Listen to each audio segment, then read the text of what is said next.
महाराष्ट्र के राज्यपाल श्रीमान आचार्य देवव्रत जी, यहाँ के लोकप्रिय मुख्यमंत्री देवेंद्र फडणवीस जी, केंद्रीय मंत्रिमंडल के मेरे सहयोगी रामदास आठवले जी, के.आर. नायडू जी, मुरलीधर मोहोल जी, महाराष्ट्र सरकार के उप मुख्यमंत्री एकनाथ शिंदे जी, अजीत पवार जी, अन्य मंत्रीगण, भारत में जापान के राजदूत केइची ओनो जी, अन्य महानुभाव, भाई और बहनों, विजयादशमी झाली, कोजागरी पौर्णिमा झाली आणि आता 10 दिवसांनी दिवाळी. तुम्हाला या सर्वांसाठी खूप खूप शुभेच्छा देतो.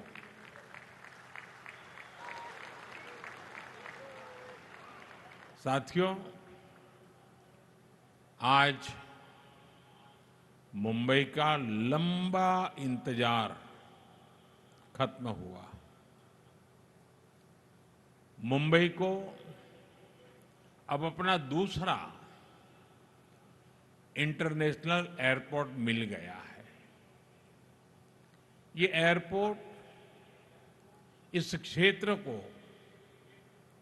एशिया के सबसे बड़े कनेक्टिविटी हब के रूप में स्थापित करने में बड़ी भूमिका निभाएगा. आज मुंबई को पूरी तरह से अंडरग्राउंड मेट्रो भी मिली है. इससे मुंबई में ट्रैवल और आसान होगा, लोगों का समय बचेगा. ये अंडरग्राउंड मेट्रो विकसित होते भारत का जीवंत प्रतीक है. मुंबई जैसे व्यस्त शहर में जमीन के नीचे, और वो भी ऐतिहासिक बिल्डिंगों को सुरक्षित रखते हुए, ये शानदार मेट्रो बनाई गई है. मैं इससे जुड़े श्रमिकों और इंजीनियर्स को भी आज बधाई देता हूं. साथियों, ये समय भारत के नौजवानों के लिए अनगिनत अवसरों का समय है. कुछ दिन पहले ही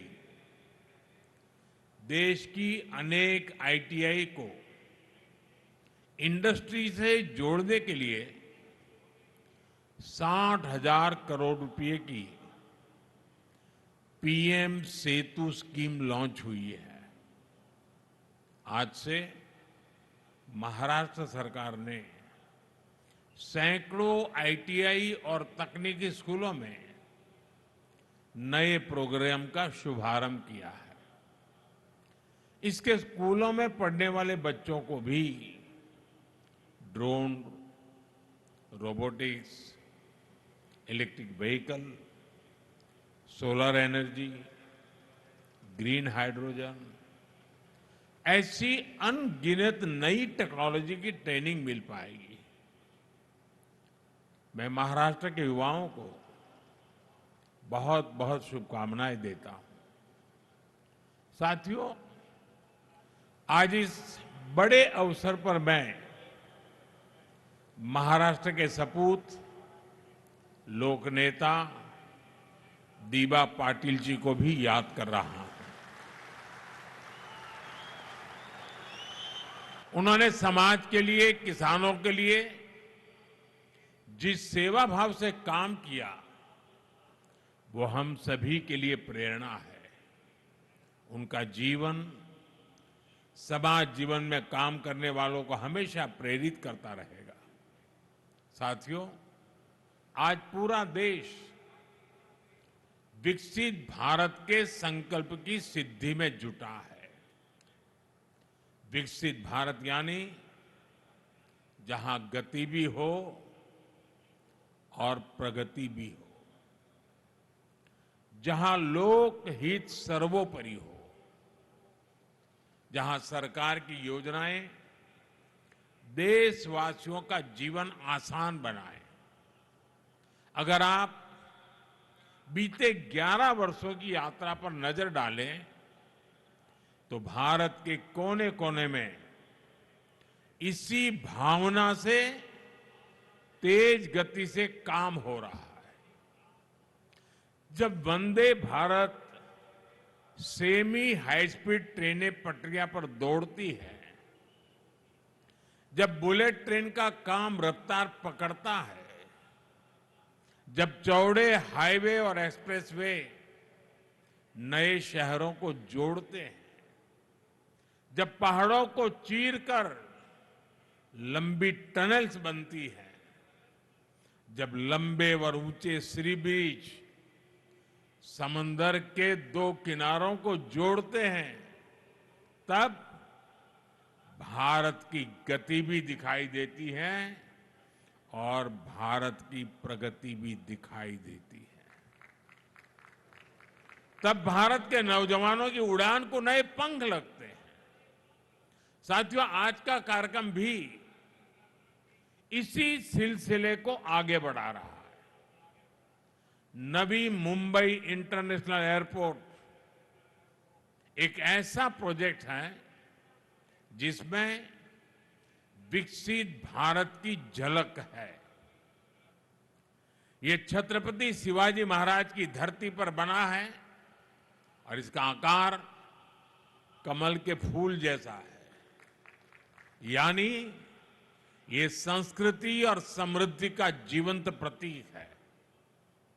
इस नए एयरपोर्ट से महाराष्ट्र के किसान यूरोप और मिडिल ईस्ट के सुपरमार्केट से भी जुड़ जाएंगे।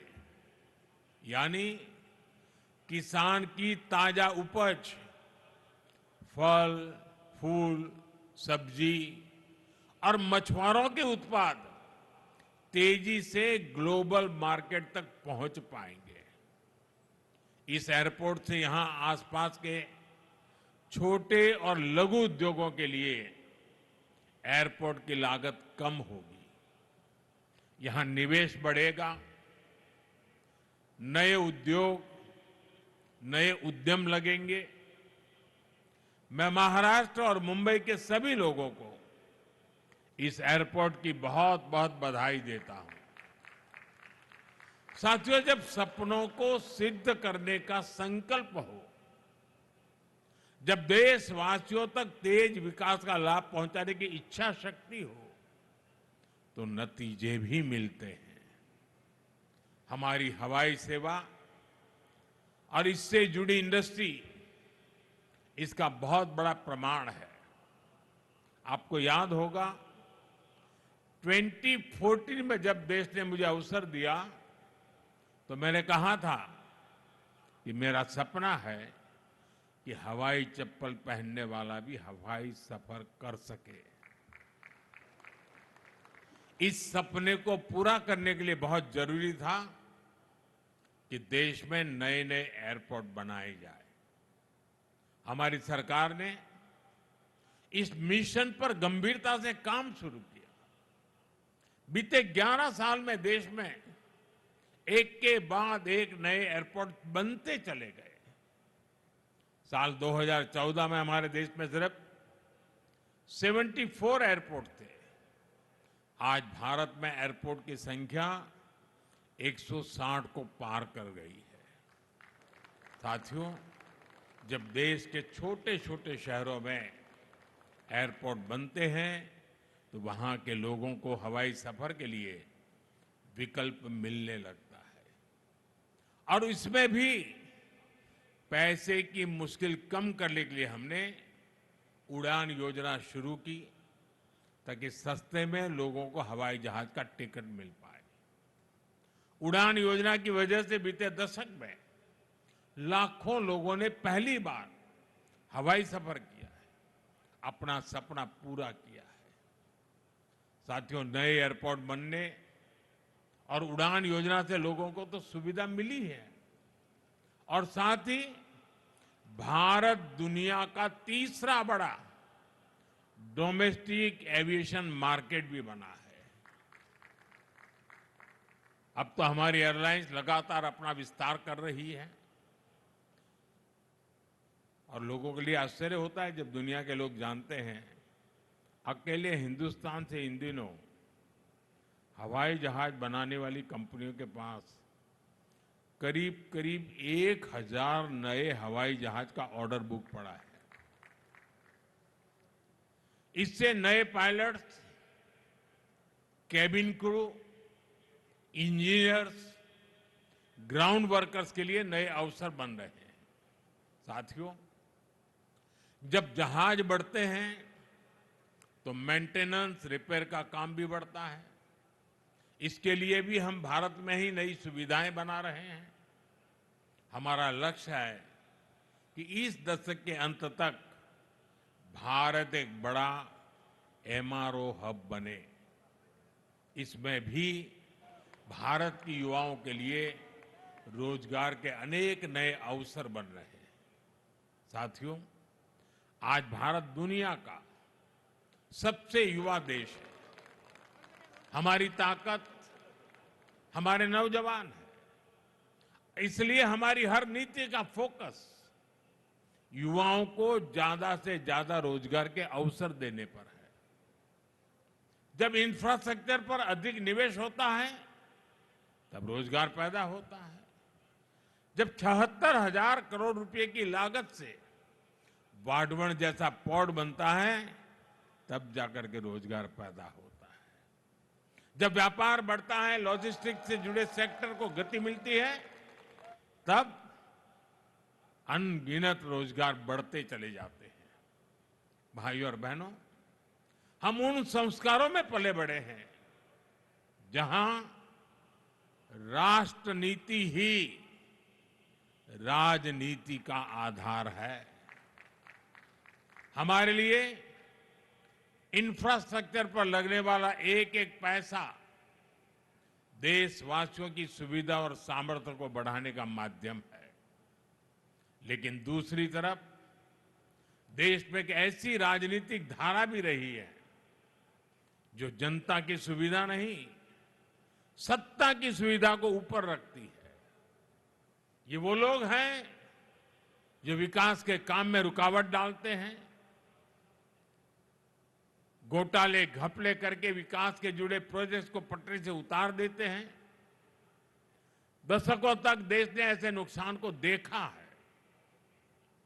साथियों, आज जिस मेट्रो लाइन का लोकार्पण हुआ है, ये उन लोगों के कारनामों की याद भी दिलाता है। मैं उसके भूमि पूजन में शामिल हुआ था। तब मुंबई के लाखों परिवारों को उम्मीद जगी थी कि उनकी परेशानियां कम होगी। लेकिन फिर कुछ समय के लिए जो सरकार आई, उसने ये काम ही रोक दिया। उनको सत्ता मिली, लेकिन देश को हजारों करोड़ रुपए का नुकसान हुआ। इतने सालों तक असुविधा हुई। अब ये मेट्रो लाइन बनने से 2-2.5 घंटे का सफर 30-40 मिनट में हो जाएगा। जिस मुंबई में एक एक मिनट का महत्व है, वहां 3-4 साल तक इस सुविधा से मुंबईकर वंचित रहे। ये किसी पाप से कम नहीं है। साथियों, पिछले 11 वर्षों से देशवासियों का जीवन आसान बनाने पर, ईज ऑफ लिविंग पर बहुत अधिक जोर दिया जा रहा है और इसलिए rail, road, airport, metro, electric bus, ऐसी हर सुविधा पर अभूतपूर्व निवेश किया जा रहा है। अटल सेतु और कोस्टल रोड जैसे प्रोजेक्ट्स बनाए गए हैं। साथियों, हम यातायात के हर माध्यम को भी आपस में जोड़ रहे हैं। प्रयास है कि लोगों को सीमलेस ट्रैवल मिले, एक माध्यम से दूसरे माध्यम तक भटकने की मजबूरी न रहे। आज देश वन नेशन वन मोबिलिटी की दिशा में आगे बढ़ रहा है। मुंबई वन ऐप भी इसी दिशा में एक और प्रयास है। अब मुंबई वालों को टिकट के लिए घंटों लाइन में खड़ा नहीं रहना होगा। मुंबई वन ऐप से एक बार टिकट लो और उसी टिकट से लोकल, बस, मेट्रो या टैक्सी सब में सफर करो। साथियों, मुंबई भारत की आर्थिक राजधानी के साथ भारत के सबसे वाइब्रेंट शहरों में से एक है। इसलिए 2008 में आतंकियों ने भी मुंबई शहर को बड़े हमले के लिए चुना, लेकिन तब जो कांग्रेस की सरकार सत्ता में थी, उसने कमजोरी का मैसेज दिया, आतंकवाद के सामने घुटने टेकने का संदेश दिया। अभी अभी हाल में कांग्रेस के एक बड़े नेता, जो देश के गृह मंत्री तक रह चुके हैं, उन्होंने एक इंटरव्यू में बहुत बड़ा खुलासा किया है। उन्होंने दावा किया है कि मुंबई हमले के बाद हमारी सेनाएं पाकिस्तान पर हमला करने को तैयार थी। पूरा देश भी उस समय यही चाहता था, लेकिन उस कांग्रेस नेता की माने तो किसी दूसरे देश के दबाव के कारण तब कांग्रेस सरकार ने भारत की सेनाओं को पाकिस्तान पर हमला करने से रोक दिया था। कांग्रेस को यह बताना होगा कि वो कौन था जिसने विदेशी दबाव में फैसला लिया, जिसने मुंबई की देश की भावना से खिलवाड़ किया। और देश को ये जानने का हक है, कांग्रेस की इस कमजोरी ने आतंकवादियों को मजबूत किया, देश की सुरक्षा को कमजोर किया, जिसकी कीमत देश को बार बार जाने गंवाकर चुकानी पड़ी। साथियों, हमारे लिए देश और देशवासियों की सुरक्षा से बढ़कर कुछ भी नहीं है। आज का भारत दमदार जवाब देता है। आज का भारत घर में घुसकर मारता है। ये दुनिया ने ऑपरेशन सिंदूर के दौरान देखा भी है और गर्व की अनुभूति भी की है। साथियों, गरीब हो, नियो मिडिल क्लास हो, मिडिल क्लास हो, इनका सशक्तिकरण आज देश में प्राथमिकता है। जब इन परिवारों को सुविधा मिलती है, सम्मान मिलता है, तब इनका सामर्थ्य बढ़ता है। देशवासियों के सामर्थ्य से देश सशक्त होता है। अभी जीएसटी में जो नेक्स्ट जनरेशन रिफॉर्म्स हुए हैं, जो चीजें सस्ती हुई है, उससे भी देश के लोगों का सामर्थ्य बढ़ा है। मार्केट से आए आंकड़े बताते हैं कि इस बार नवरात्र में बिक्री के कई सालों के रिकॉर्ड टूट गए हैं। रिकॉर्ड संख्या में लोग scooter, bike, TV, fridge, washing machine, ये सब कुछ खरीद रहे हैं। साथियों, जिससे देशवासियों का जीवन बेहतर हो, जिससे देश को ताकत मिले, हमारी सरकार आगे भी ऐसे ही कदम उठाती रहेगी। लेकिन मेरा आपसे भी एक आग्रह है, स्वदेशी को अपनाइए, गर्व से कहो ये स्वदेशी है। ये हर घर का, हर बाजार का मंत्र होना चाहिए। हर देशवासी स्वदेशी कपड़े जूते खरीदेगा, स्वदेशी सामान घर लाएगा। अगर किसी को गिफ्ट देनी है तो स्वदेशी देगा, तो देश का पैसा देश में ही लगेगा। इससे भारत के ही श्रमिक को काम मिलेगा, भारत के नौजवानों को रोजगार मिलेगा। कल्पना कीजिए, जब पूरा भारत स्वदेशी को अपनाएगा तो भारत का सामर्थ्य कितना बढ़ जाएगा। साथियों, महाराष्ट्र देश के विकास को गति देने में हमेशा आगे रहा है। एनडीए की डबल इंजन सरकार महाराष्ट्र के हर नगर, हर गांव का सामर्थ्य बढ़ाने के लिए निरंतर काम करती रही है। एक बार फिर से आप सभी को विकास कार्यों की बहुत बहुत बधाई देता हूं। आप सबको अनेक अनेक शुभकामनाएं देता हूं।